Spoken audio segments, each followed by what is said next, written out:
The first thing I want to say is consciousness is the prime basis for all existence, whether angelic, whether demonic, whether godlike.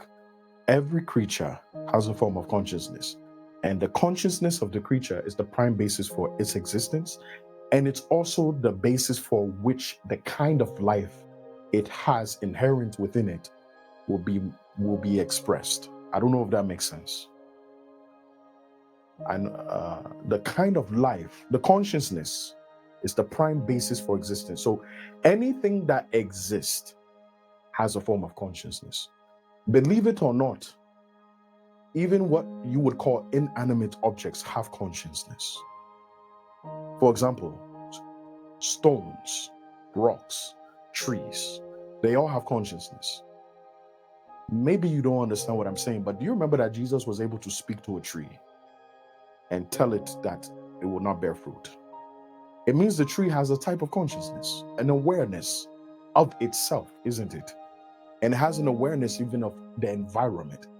Even rocks, for example, even Jesus said, if you have the faith of a mustard seed, you will speak to a mountain and tell it, thou be cast into the sea, and it shall be done. That means even mountains have consciousness. Thou mountains of Gabor, you shall become a plain. There's many occasions where even celestial bodies, for example, you remember that Joshua told the sun to stand still. Everything in existence has a form of consciousness. Are you with me? Believe it or not, even the fabric that your clothes are made of have consciousness. You may not be aware of its consciousness, but everything has consciousness. Even your body systems have their own prime basis of consciousness. For example, do you tell yourself to breathe? But there's a system at work that is aware of itself that makes you to breathe. And the moment you stop breathing, that system kicks in, isn't it?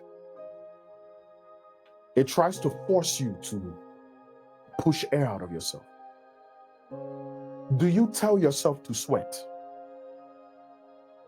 But there's a system, even beyond your intention, there's a system that works in you naturally, that the moment your body begins to reach a certain temperature, you begin to sweat in an attempt to cool yourself down. That means even programmed within your body system, your body makeup has its own consciousness. Every atom has its consciousness. Do I make sense? And every atom has a form of life that stems from it.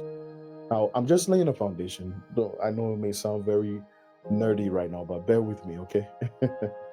So, I'm saying again, consciousness is the prime basis for any creature's existence. Anything that exists has consciousness.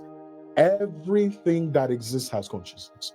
Even air, the air you breathe, has consciousness. If it was not so, Jesus would not be able to speak to the wind and say, peace, be still. And the wind was able to respond. Do you understand what I'm saying? The wind was able to obey because the wind itself has a form of consciousness. I'm praying that we can go deeper into what I want tonight. Everything around you has consciousness. Even the food you eat, wherever it came from, the source has a form of consciousness. Are you aware of that? The plants that you take, the vegetables you eat, even if you eat meat, wherever the meat came from, the prime basis for the meat you are eating, it had a form of consciousness. Every atom, even the atoms that are within the meat that was extracted from the animals that you devoured, still have a consciousness within them. I'm hammering this because there's certain levels of reality when dealing with God. If you don't understand, it'll be difficult for you to step into a certain operation of the Spirit and even into a Godhood. Amen. So I'm repeating that consciousness is the prime basis for existence. It's the prime basis for everything that exists has a form of consciousness. Not all consciousness is alike. Amen.